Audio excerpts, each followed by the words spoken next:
Welcome to the HTLL podcast. We are your co-hosts, Tino Movuti, Technical Advisor for WASH, and Emily Hirata, Technical Advisor for Health and Nutrition. In our last episode, we had the privilege to speak with Dr. Peter Landless from the Health Ministry's Department of the General Conference of Seventh-day Adventists about global disparities in vaccine access. Today, we're sticking in-house, discussing with fellow ADRA colleagues about the exciting topic of One Health. To help guide us through this discussion, we have our very own Emily, who has been spearheading the One Health movement within ADRA, conducting webinars on One Health, facilitating roundtable discussions on One Health, and representing ADRA at global One Health conferences. Most recently, Emily has completed a secondary graduate degree in One Health. Congratulations, Emily. She will be helping us make sense of all of the discussions from our interviews today. But first of all, I'm going to ask her to introduce our topic for today.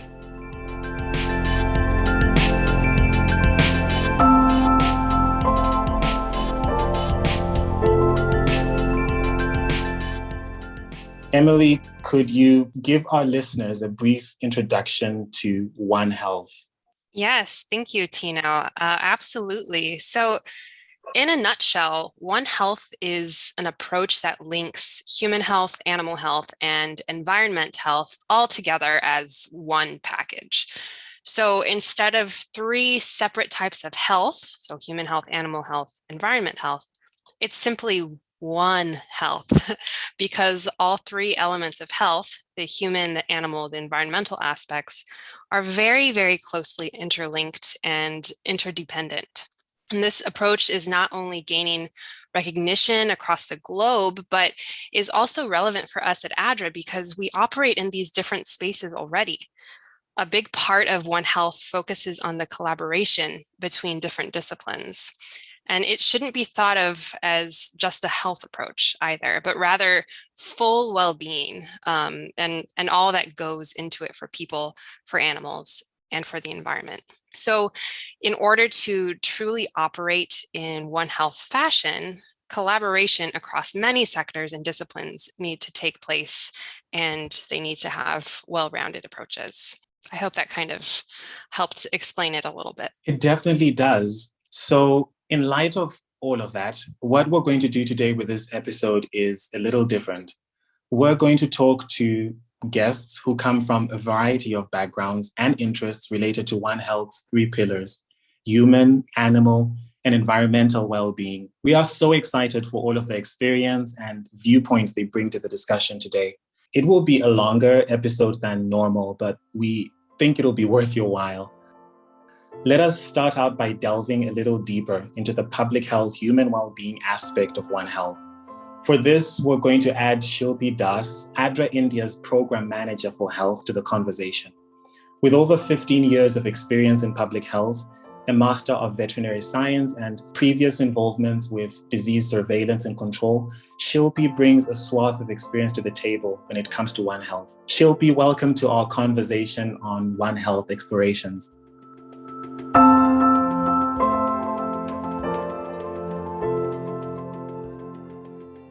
Shilpi, India is a One Health hotspot for emerging zoonotic diseases or diseases that can be transmitted from animals to humans. Why do you think this is? From your experience there in India, what do you think makes it such a strong hotspot location for these new animal-derived diseases in people to keep coming out, to keep emerging? So I think, definitely Indian subcontinent is the hotspot for not only emerging, but also re-emerging and neglected zoonotic diseases. And I think one of the reason may be because India has one of the large density of livestock population, in fact, the largest, and the poorly guarded animal-human interface makes it more vulnerable also. The majority of these livestock are actually in small holdings and in informal settings, and poor hygienic practices, improper farming practices, lack of awareness, diagnostic facilities, poor diagnostic facilities.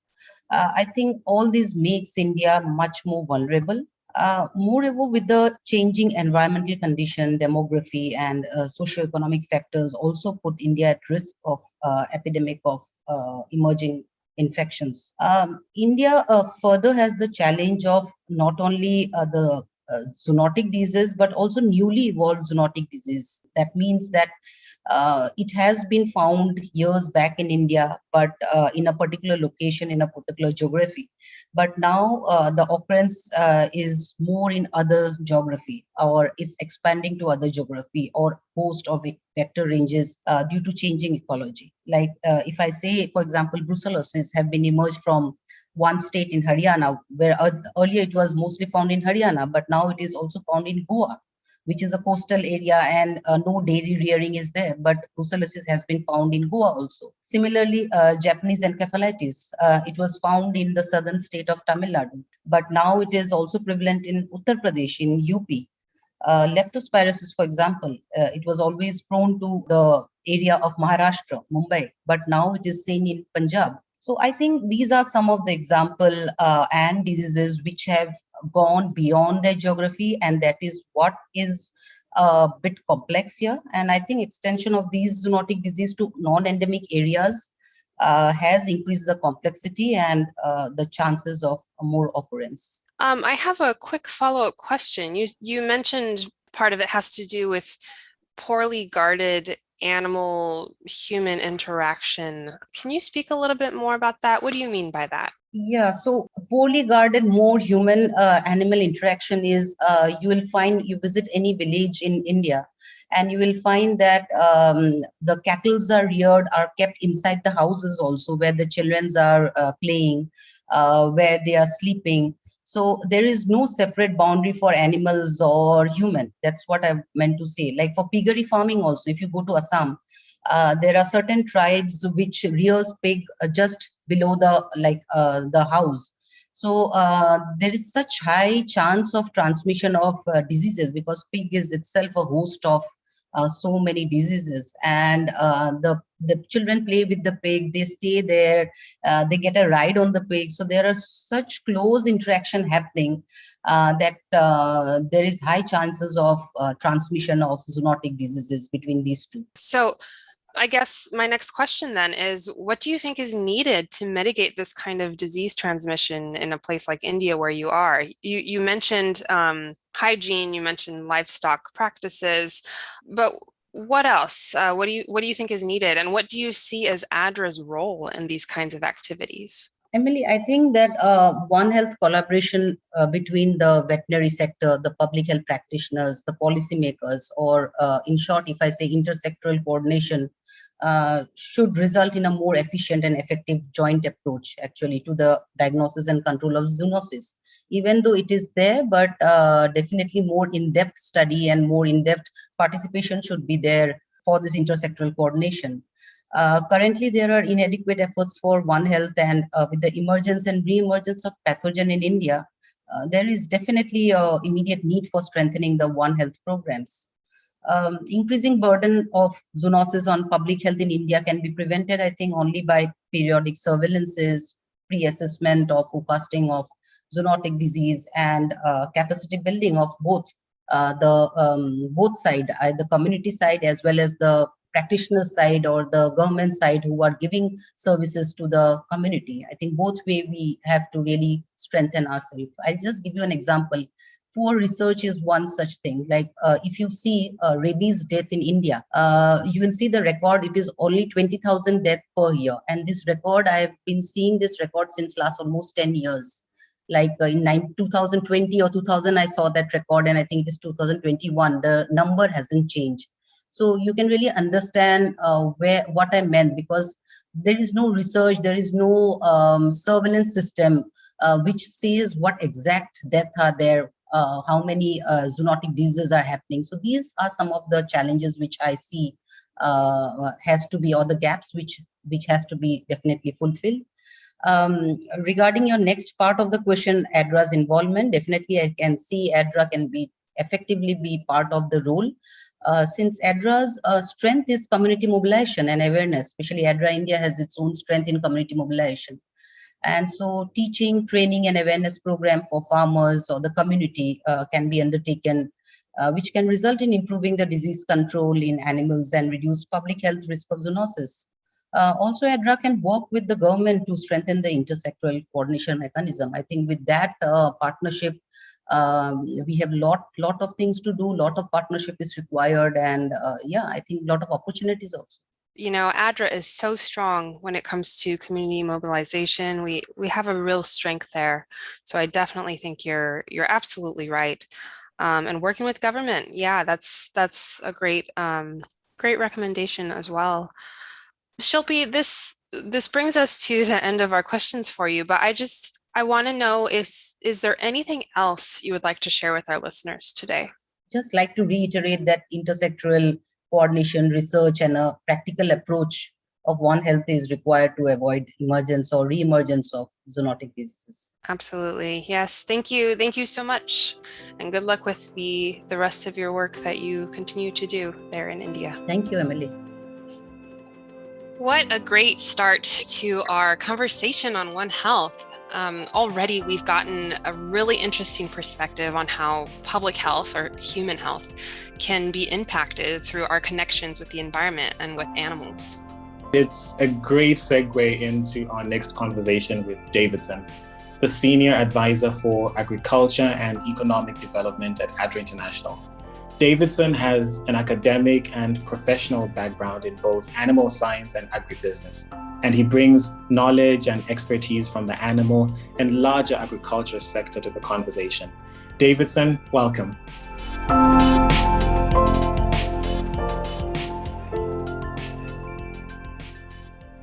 Davidson, part of your job at ADRA is to work on projects with agriculture or some kind of agriculture component. From your experience, can you tell us how maintaining healthy livestock and crops impacts the well-being of households and communities? Yeah, I guess I can start off by saying that, especially for livestock, because it's more my background, it's not an uncommon phrase to say a healthy animal or a happy animal is a healthy animal. They just tend to be a lot more productive. Farmers can be somewhat conservative at times, but I think it's safe to say that many of them can tell you if you have animals that are chronically uncomfortable or stressed, they tend to be less productive. If you think of it kind of like ourselves, if you're stressed or under some sort of pressure, you may not eat as much. You may develop, may get tense, have muscle pains, this kind of thing. If you're under stress and constantly tensing, that has direct impact on things like growth and quality of the products. So keeping animals happy or comfortable, I guess is perhaps the better word, then that has some very direct implications for the quality of livestock. There's actually, for swine, there's something called PSE, and it sounds not very palatable, but I believe it's pale, soft, and exudative. But it's when the animals are slaughtered when they have big adrenaline rushes, and that tends to affect the quality of the meat and gives it it taints it, so to speak. For plants, like I said, that's not quite my background, but you could say that plants tend to respond to just the right conditions. If you overwater them, over-fertilize them, of which is somewhat subjective, they may not produce the quality that one is looking for. Examples being such as wine production or grapes. If it's rained too much, the sugar content of the grapes tends to decrease. And they may look just fine, but they may not be quite what the vineyards are looking for. Most crops in general, if you go especially to some of the Western grocery stores where you have the large scale produced vegetables, tomatoes is a wonderful example. You typically in a lot of grocery stores, the tomatoes in a lot of groceries are picked green, so picked prematurely, which can't imagine that makes the plant very happy. They tend to be fairly highly fertilized, so they grow fairly quickly, and irrigated so that they grow maximally. The caveat is if you try some of those tomatoes and then compare them to some others the taste is going to be very different. And for me, that it's kind of like you've done everything to make it grow fast and big, kind of like steroids in a bodybuilder. But in the long run, it's just not good for the plant health or the product. The tomato is going to taste watery and not be nearly as flavorful, but it grew awfully big and awfully fast. The bodybuilder also grew big and fast and then has all sorts of health issues related to the overuse of steroids or something later on. For larger scale impacts, such as the well-being of households and communities, doing things such as mimicking natural systems, and that's really quite controversial because modern farming hasn't quite figured out how to mimic natural systems and then be able to harvest at scale. But let's say mimicking natural systems like planned intercropping, this can improve the variety of foods available and allowing plants to grow normally.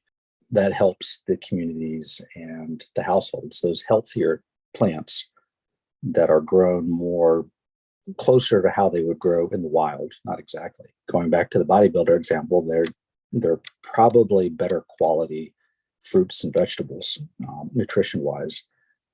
And if you do things such as intercropping, which by default means you're going to use two different types of plants at least, you get more variety. That benefits households and communities. I really like what you said at the very beginning.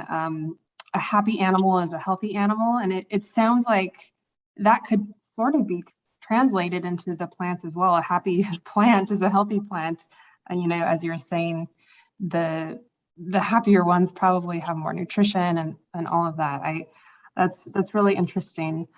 Going back to the animal, the livestock, because that's more your focus. If healthy animals are able to be more productive and provide, maybe they're healthier to be better work animals, or they provide better yields for milk or meat or things like that, which could in turn lead to healthier people.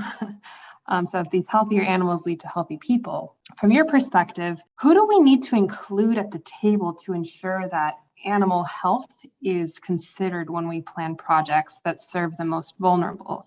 So say if we're doing a project that's not specifically focused on livestock, such as like WASH or a disaster response project, something like that, not necessarily focused on livestock, what needs to happen for us to integrate sectors better and be more inclusive of the animal sector in these kinds of projects, so as to have more of a well-rounded approach to serving vulnerable communities?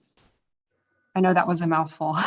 That's fine. That's fine. And it's a really hard nut to crack, especially in financially strained situations, be it financially strained donors or the beneficiaries we serve.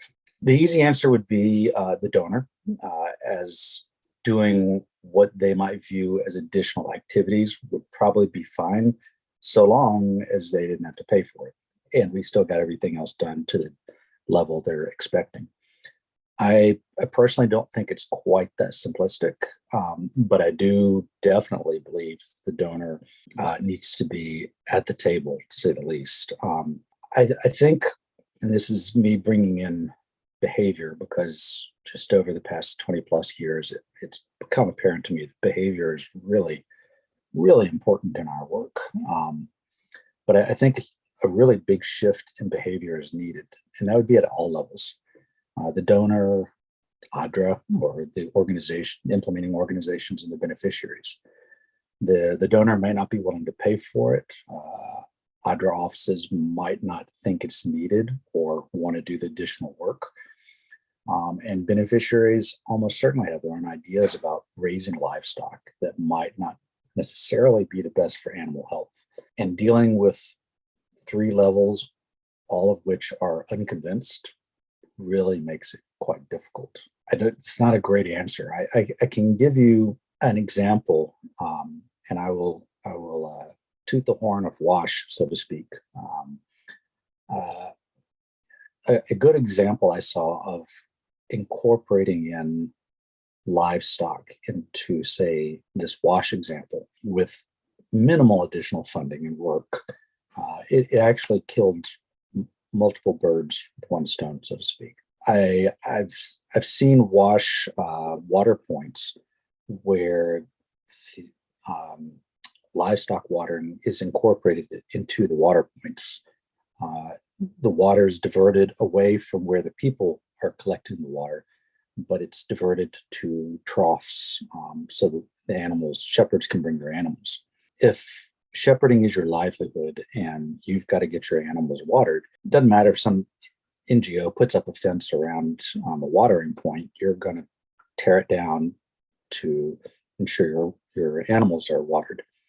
Remember in Azerbaijan, there was a above ground water pipe that went to one of the villages, and we were driving by, and there was probably, it looked like a sprinkler. And shepherds had just come in with pickaxes and popped holes in those things so their animals could drink.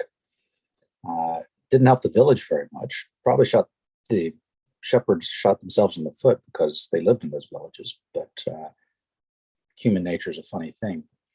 The point is here, the ADRA wash points that one, perhaps put a small fence around where the people collect water, and then diverting water to a trough farther away is a great example of change in behavior by designing the environment, so to speak.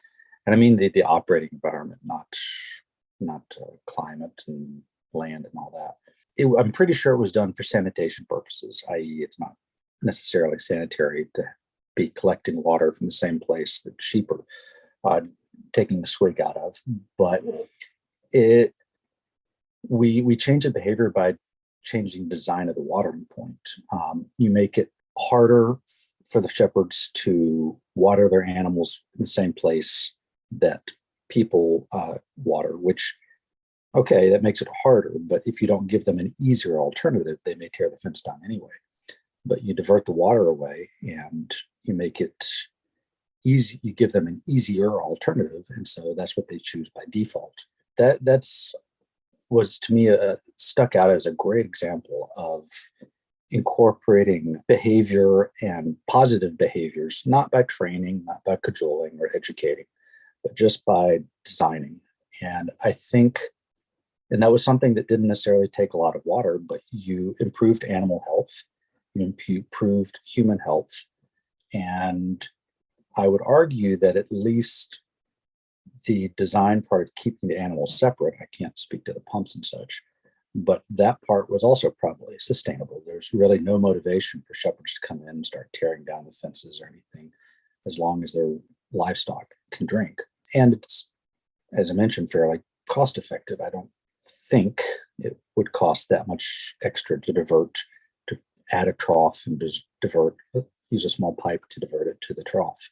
That doesn't answer the convincing the donors. Really, it convinces the beneficiaries by design, but not showing them the right thing or anything like that. But it does require some motivation. Now, for ADRA's case, I'm assuming the motivation was the donor saying it needs to be sanitary, but we actually achieved multiple things there. Yeah. And what you just said about how the initial purpose of that activity was probably for sanitation purposes or hygiene purposes, but it still achieves multiple objectives. That's what One Health is all about, right? What we're talking about here, and that's a great example. I love that you shared that, and it's just making me think of animals. Really, when you look at it, need the same things that we do.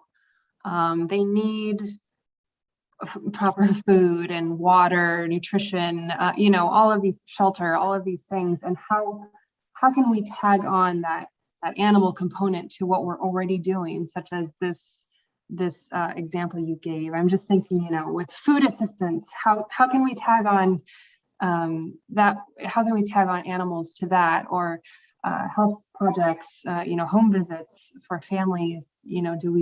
add on something there with an animal focus. Yeah, just all these kinds of things popping into my head. It requires a very different way of thinking. And I'm afraid in development practitioners are also kind of like farmers, kind of conservative, or at least they have a way of doing things, and deviating from the norm is inconvenient. And it really isn't easy. I mean, thinking up these kinds of all other ways to kind of combine multiple benefits, or to achieve multiple benefits from doing one or two things, it's not easy, and I think it requires very careful design and testing and redesign and these kinds of things. But I do think it's possible. If there is a market systems component, I think that makes some aspects of it a little bit easier, as it kind of addresses the motivation behavior part. But even when it's not, I think it can be addressed, but it does require a shift in. Yeah. Could you speak on the market systems component and what exactly you mean by that? This had actually occurred to me fairly like years after I'd gotten into market systems development, in that when I started it just made sense to me that I think of myself as a relatively nice guy and stuff, but I only do things for free for so long. And I think that can be said of most of us. There needs to be a motivation built in, and market systems development, a lot of it tends to incorporate various motivations, most often profit, into work. The trick is to come up with something that is beneficial rather than some just purely extractive capitalistic kind of thing. I believe in capitalism, but I think it needs a collar, so to speak. But the motivation that's built into it, the profit, and it's not always about profit, but I think that figure is pretty large. That tends to, whether it is trying to work with a pharmacy to identify another revenue stream, like say maybe baby formula as opposed to just selling aspirin, or if it is a grocery trying to get them to sell maybe more fruits or eggs or something like that. Telling them it's the right thing doesn't really help their bottom line. It may not even be clear how to do it, but if you can convince them that we help you with a refrigerator, then you can sell things and extend the life of the products that you're selling. There's a motivation there. They can extend the life of the products. They don't have things go bad as quickly, and people are more likely to buy stuff that's in good condition rather than bad condition. In market systems development, the profit part is actually not the part that's touted. The part that the systems part, and markets really are systems in and of themselves, but the identifying what's not working to the benefit of our target group is kind of the center of it. And I think a side benefit is it tends to have fairly natural incentives built in. Somebody, especially if income is very low, being able to have more income, or it's like I said, it's not always about money. It could be improved efficiency. I think it's I can't remember the economist's name, but you'll often hear me say, if you want somebody to do it, make it easier. That's not original. I took it from somebody. Making something more efficient is quite often making it easier. So instead of, if you want to bring in more chickens into a village, or make it easier for people to raise chickens, quite often you'll hear about selling chicks. Well, if somebody's bringing them in a box by hand or something like that, that they're only going to be able to do so much. If they have a bike with, they're able to carry 2 or 3 boxes on there, then they can carry some more. If they have a bike with some boxes that are adapted for carrying chicks to reduce mortality rates, then they can carry even more. And the motivation there, that makes it a lot easier than carrying, say, 3 boxes by hand wherever. Profit may also figure in if you're reducing mortality rates, but sometimes it is just about making it easier to do. The wash example that I gave earlier, the shepherds would probably default to water troughs rather than trying to get to where people collect water, because by design we've made it easier. Yeah, these are all really interesting things to think about and mull over. And this just goes to show, animal health is one part of the One Health concept, obviously, but economics and market systems are also they're also really involved and central to it as well. This is all really great and interesting. I do want to ask you one more thing. Do you have any last thoughts that you would like to share with our listeners? Any key takeaways that you would like to leave with them? Yeah, just occurred to me, One Health is kind of a systemic development. It's a web of, to my understanding, it in part deals with how animal health can affect human health and plant health, and it's an environmental health. All these things are somewhat connected, which is just another way of saying it's a system. So I'm unfortunately a firm believer in systems development. And I only say unfortunately because it's very difficult. But I do think a lot of the work we do is more connected than we think. Another thought, behavior, best laid plans of mice and men. It doesn't amount to much if you can't get people to follow them. Yeah, for agriculture, always got to give it props. Agriculture is great because starvation is not fun. Yeah, definitely. Well, thank you for your thoughts, and thank you for coming on and being willing to speak with us. This has been really great, and I really love what you said at the very end. A lot of the work we do is more connected than we think, and what you've shared with us today really shows that. So thank you for coming on, and we just really appreciate your time. Thank you very much for having me. Appreciate the opportunity. What a great conversation that was. Just like Shilpi highlighted in our first interview about intersectoral coordination being so important, Davidson likewise emphasized how things are much more connected than we think, and that we can really make use of the circumstances and approaches we already have to develop more systems-type approaches to the work that we do. That's definitely right, Emily. And one part of that systems approach that brings everything together is the environment. To discuss this part of the One Health model, we reached out to Anna Quicken, the regional coordinator for Southeast Asia and the Pacific at ADRA Germany.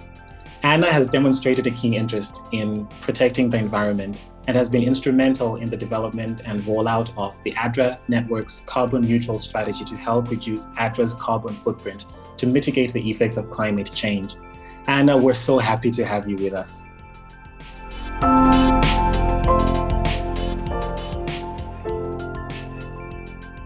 The first question we have for you, Anna, is, without getting too technical, can you tell us a little bit about ADRA's carbon neutral strategy and what inspired it?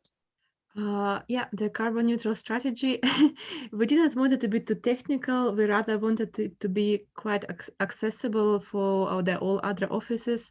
The reason that we decided to draft it and why we have it at all is to create some simple steps for our network, how we can take responsibility of our own emission, of our own impact on the environment and on our planet, let's say.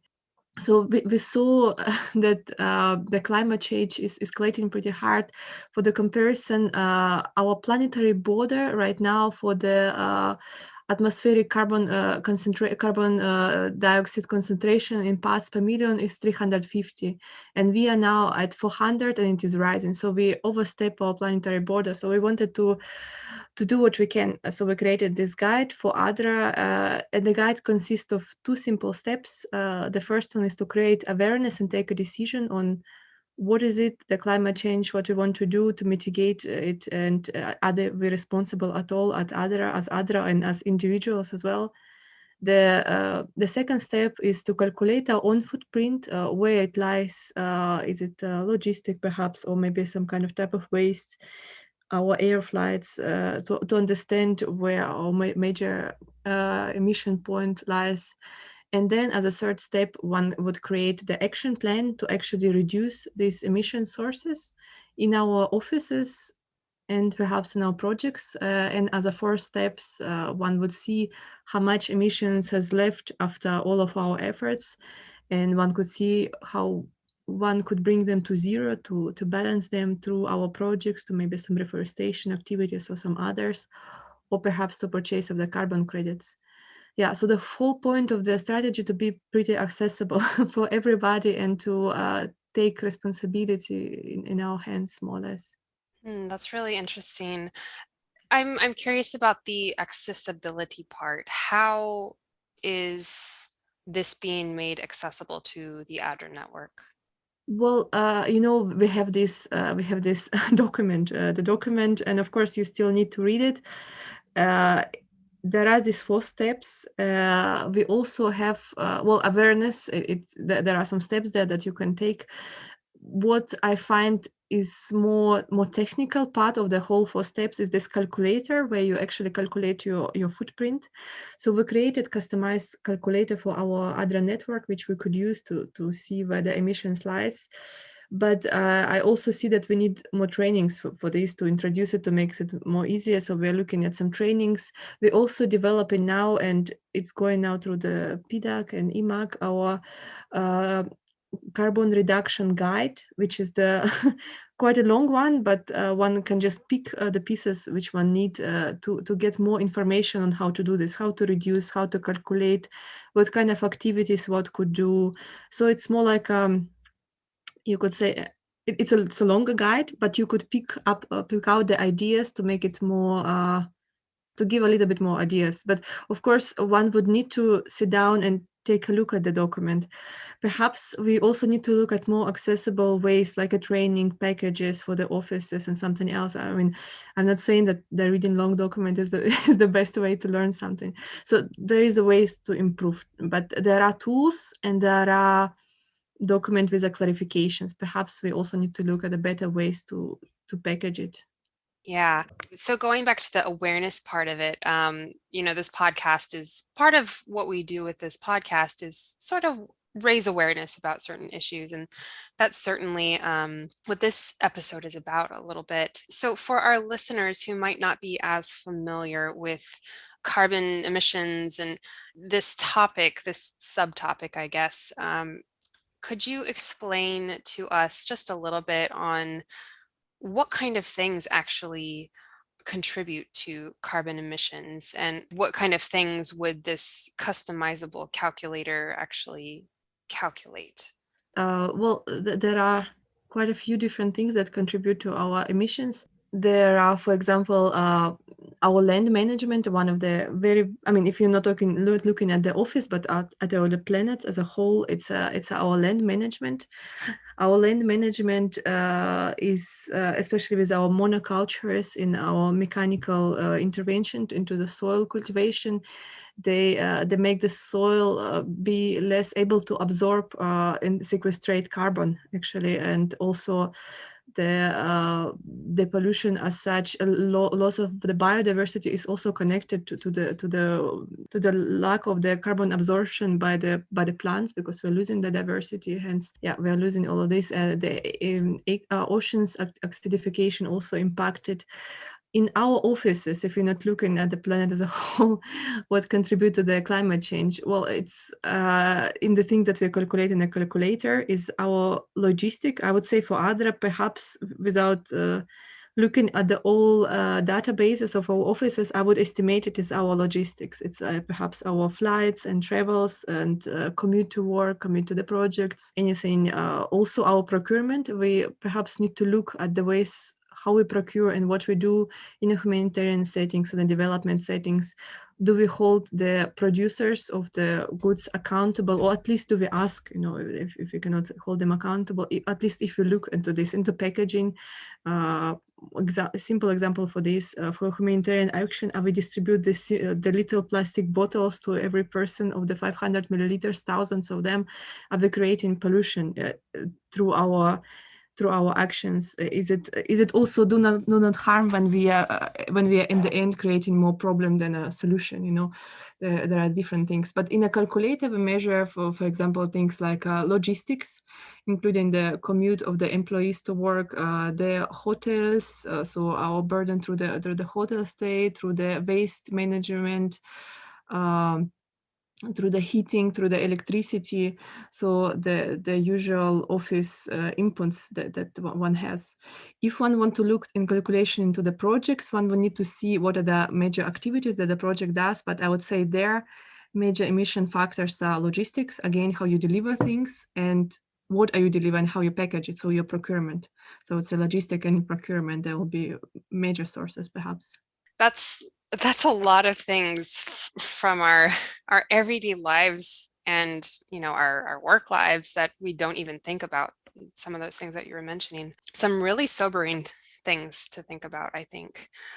So piggybacking on that a little bit, why are things like climate change mitigation and environmental protection, you mentioned biodiversity and oceans and soil, why are climate change mitigation and environmental protection necessary for ADRA to truly serve the most vulnerable?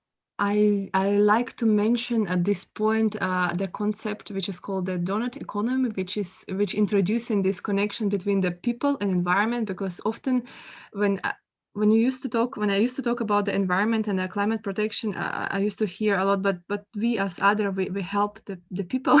We're not an environmental organization, perhaps we shouldn't be doing that. So it's a separate things, people, vulnerable people, and environment is a different things, but in reality, I see that they are very much connected. For example, this donut concept, which was drafted in 2017 by one scientist and a writer, it introduces two circles. You can imagine how the donut look like. In the middle one, the whole of the donut is the all humanity needs.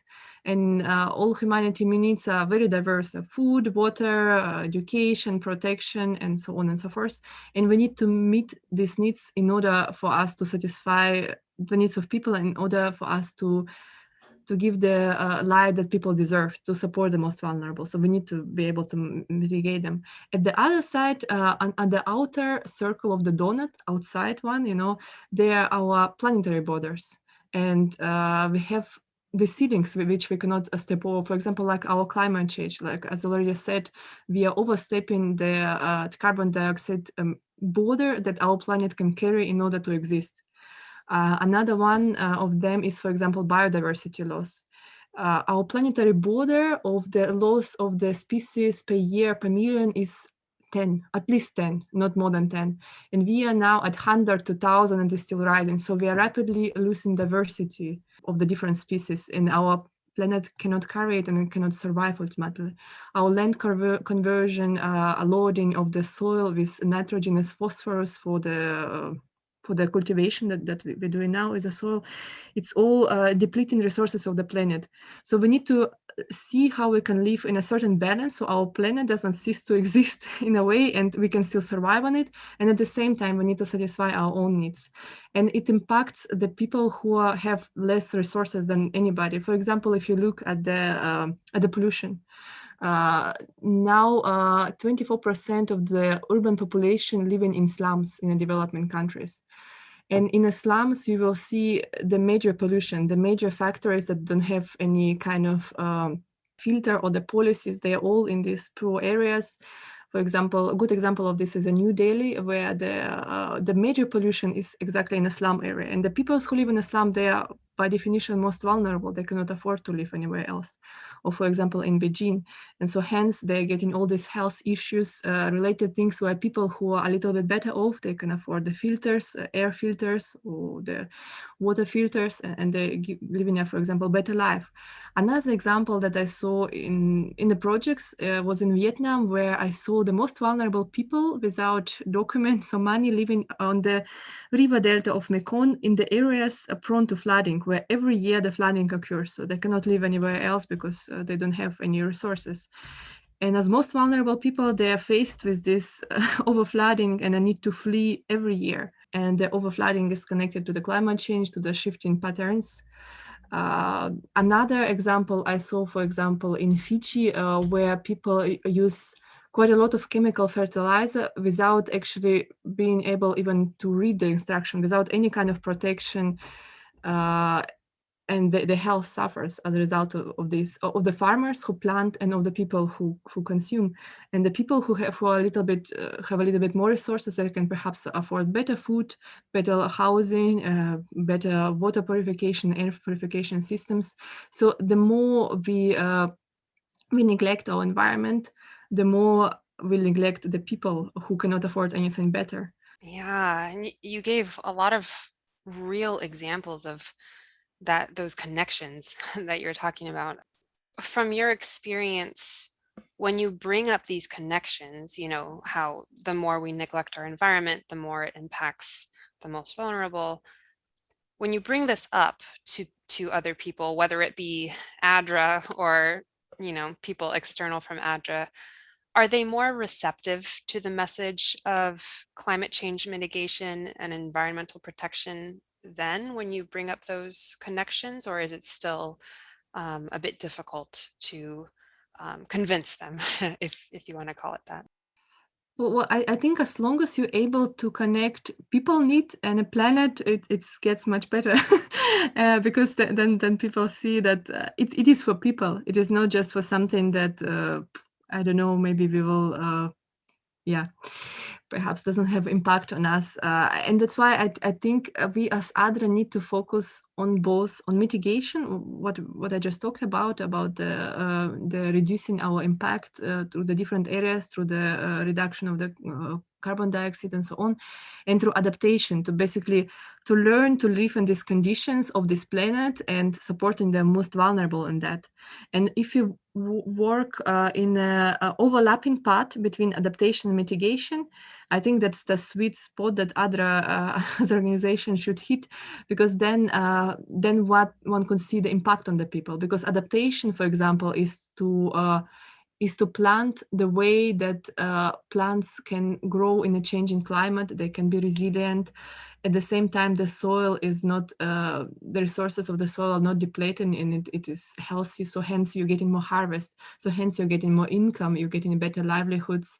That's where the livelihoods of people improved. There is a lot more appreciation to the environmental issue. And I would always suggest the offices, if they implement something like this, to look at both components, the pure environmental one and incentive one are connected to the livelihoods of people, because we are there to satisfy both needs. And in fact, ADRA is not a pure environmental organization. So I see the definite need for the justice, for this environmental justice, environmental protection, and the livelihoods. We are working now on the climate change framework with a small group of people on the ADRA level, and we are looking at three major aspects we want to focus in this spot where the adaptation and mitigation cross. The first one of them is the protecting and restoring ecosystems. That's what I said about incentives. It's about increased harvest, increased income, and we could work with different approaches such as natural-based solution, regenerative agriculture, organic agriculture, and so on and so forth. So it's adaptation. Another one is the reduction of greenhouse gas emission through the mitigation activities in our projects, in our offices, how we package things, how we drive or don't drive, how we organize of our project, whom we do take accountable for production that we buy for our projects. So, and also our personal commitment to reduce the emissions.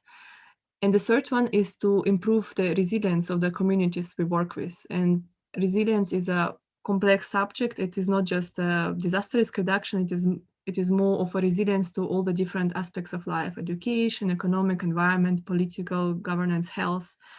So it's a little bit, I would say it's an approach that combines both people and their needs and the environment and the needs of the planet. It's necessary to have both, then you can convince people a little bit easier. Yeah, absolutely. And that goes along so well with the entire theme of this episode. That's what One Health is. It focuses on, you can't have these separate sectors, for our cases here, the human well-being sector, if you want to call it, and then the environment. It's got to go together. I'm so excited to hear about this climate change framework that you're talking about, and what you said, that this kind of work is for people. Doing this kind of work, ADRA doing this kind of work is really, it will help us meet our purpose, which is, to serve so all may live as God intended. So I'm so excited to hear about that. I'm looking forward to learning more about it. But unfortunately, this is all the time we have to speak with you. This has been so wonderful to hear about what you've been working on with the carbon neutral strategy and sharing about all of these different things.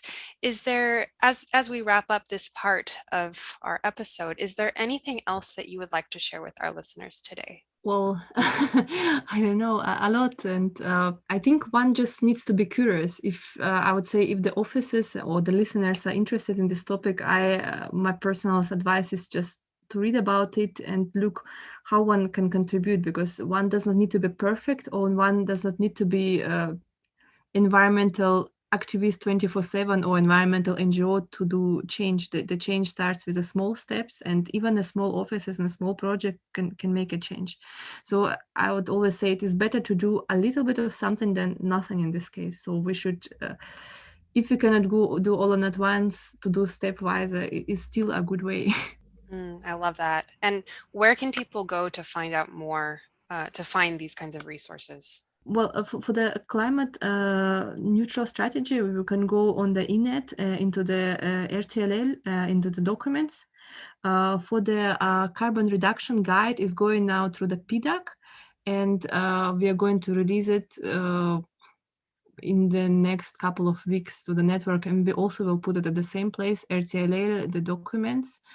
Also in RTLL documents, you will find some webinars on the topics. We released our resilience policy, which is at the same place there. There are some webinars as well.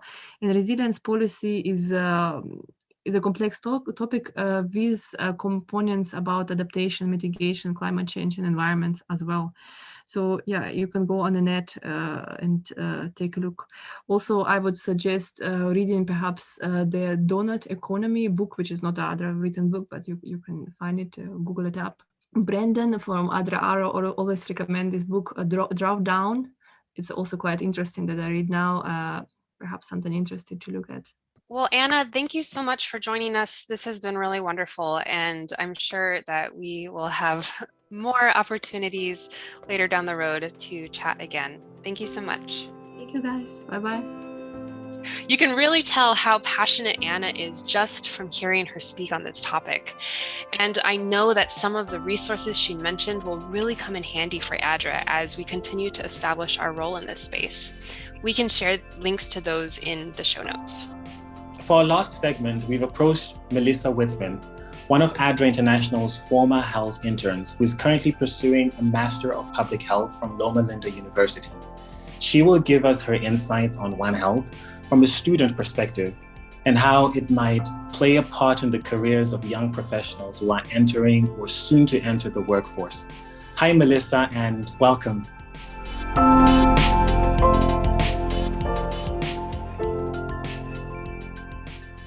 Since you are a current student, Melissa, we are interested to know what sorts of One Health topics are currently being taught in your public health program.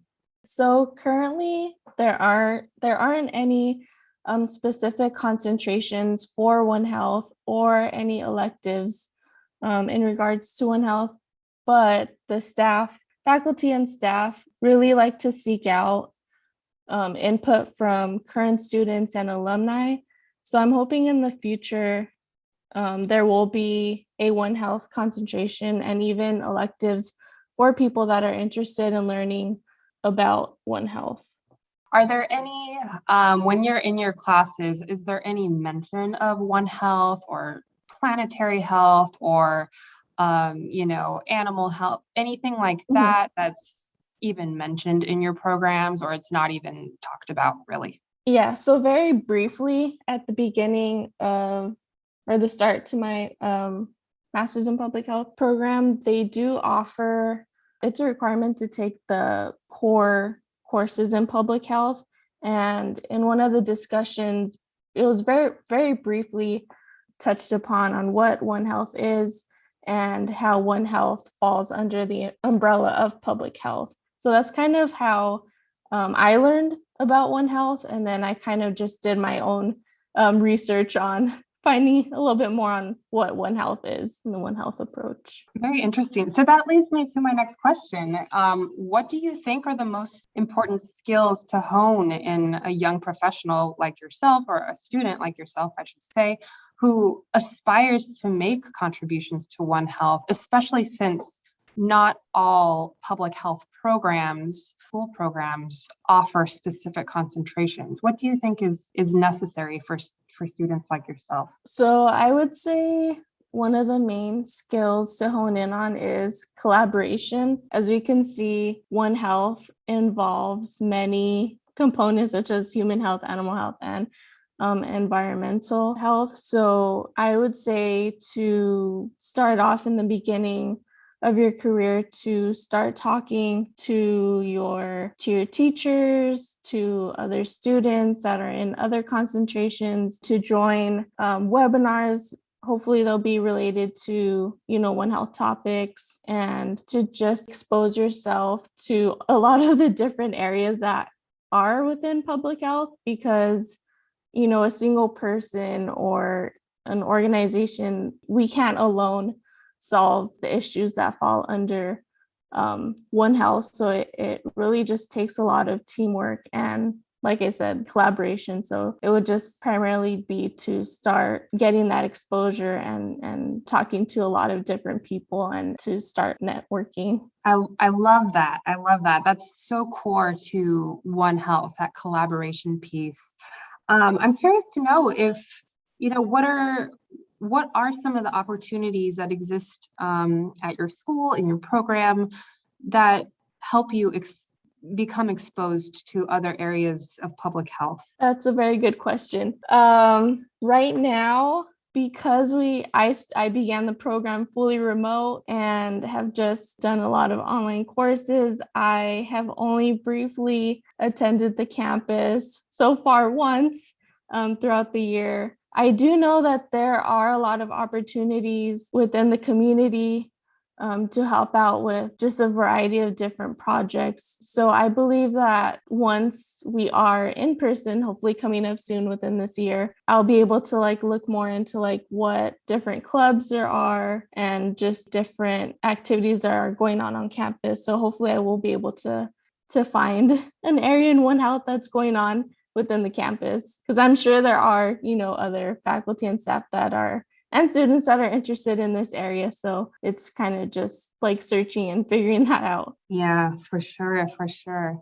Well, Melissa, you kind of left it at the right spot for us. There's interest. There's likely lots of interest from professors and other students in different areas of One Health. And it's really just about, getting that collaboration going and seeing where that takes you and that takes the rest of us in this industry. So thank you, Melissa, for this chance to speak. We wish you all the best in your program ahead.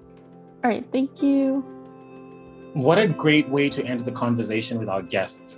Just as it's important to hear from professionals already working in this One Health space, it's also important to be including the next generation at the table. So I'm glad we were able to hear from Melissa. Definitely. I absolutely agree. And I think what you said is really key.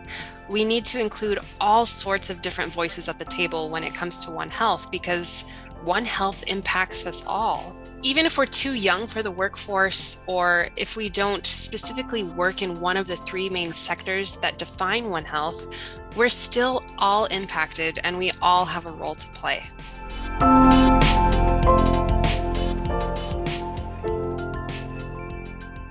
Emily, as we wrap up this episode, what are some key takeaways that come to mind for you from all of the amazing conversations that we just had? Well, one thing that came out really strongly was the fact that even in talking with these different people who have different skill sets and expertise and are coming at the topic from different perspectives, it's so incredibly clear that the well-being of people is linked to that of the animals and environment around us. We don't need to be looking at it from the same angle to see that. It's clear that we don't live in silos. So why do we seek to operate programs in that way? Yes, we may have programs that are multisectoral, but this is more than being multisectoral.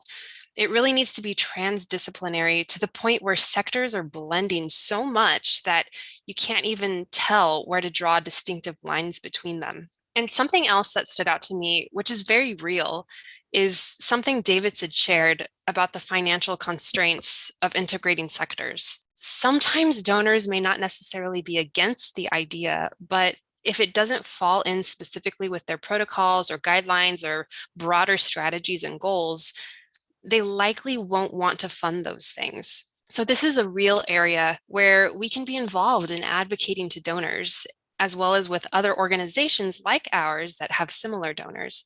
We need to be regularly talking and advocating for more blended One Health type approaches that benefit humans, animals, and environment all together instead of piecemeal, because that's what will really help us meet our goals sustainably and effectively in the end. As a WASH person myself, I really loved hearing Davidson mention the example of how WASH water points are being designed with One Health in mind. I'm proud to say that this is something ADRA is doing more of.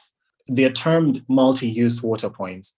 And in places like Gokwe in Zimbabwe, where livestock is such a big part of people's livelihoods, I can tell you that these services are being received very positively. There's even growing evidence that these multi-use water points are more sustainable. Nobody wants to see them dysfunctional for a long time because prolonged downtimes also affect the economic activities attached to them. I think that's a great example of more integrated planning to address the needs of people, the needs of animals, and the needs of the environment. Yes, exactly. That's a great example. Another thing I wanted to point out was something Anna brought up.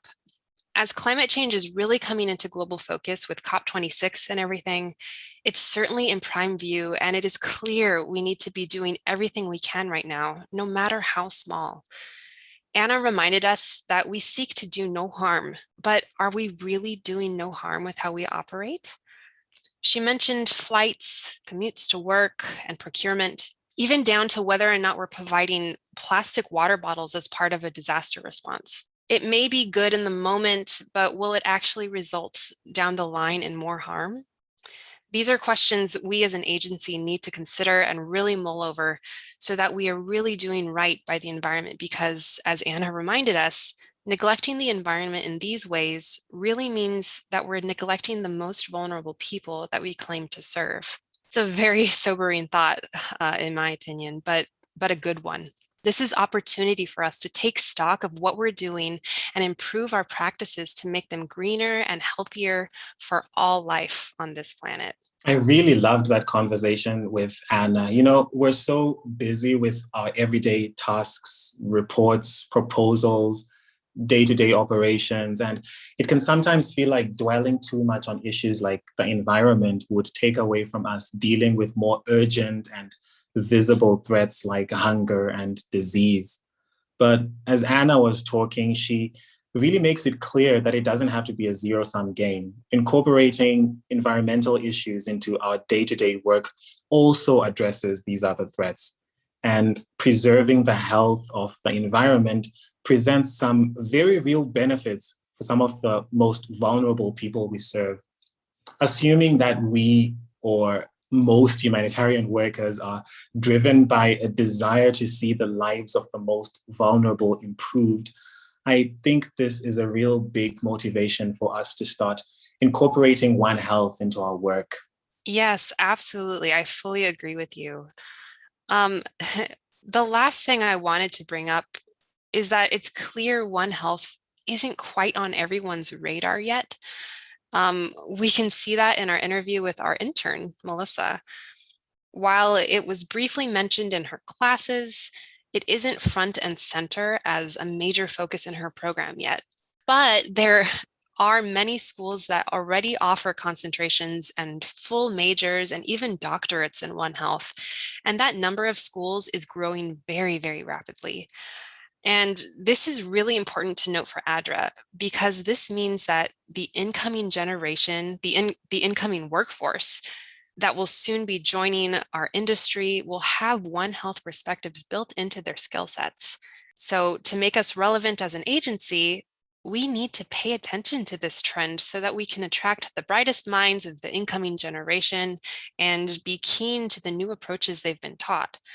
It's very easy for us to want to stay operating in the same way we've been because that's what we're comfortable with. But if we want to grow and to stay relevant, we need to change along with those trends. I couldn't agree more, Emily. Well, this has been a lengthy episode, but we hope those of you who are listening and who have stuck around until the end have gained some great takeaways for yourselves. We've only scratched the surface of this One Health topic, so maybe we'll do another episode in the future. That sounds like a plan. If you would like to learn more about One Health or other topics regarding health, nutrition, and WASH, feel free to contact the Health Technical Learning Lab at healthtll@adra.org. That's healthtll@adra.org. To listen to other episodes of the HTLL podcast, please find us and subscribe to us on Apple Podcasts, Google Podcasts, or Spotify. Thanks for listening, and do join us next time for another exciting episode of the HTLL podcast.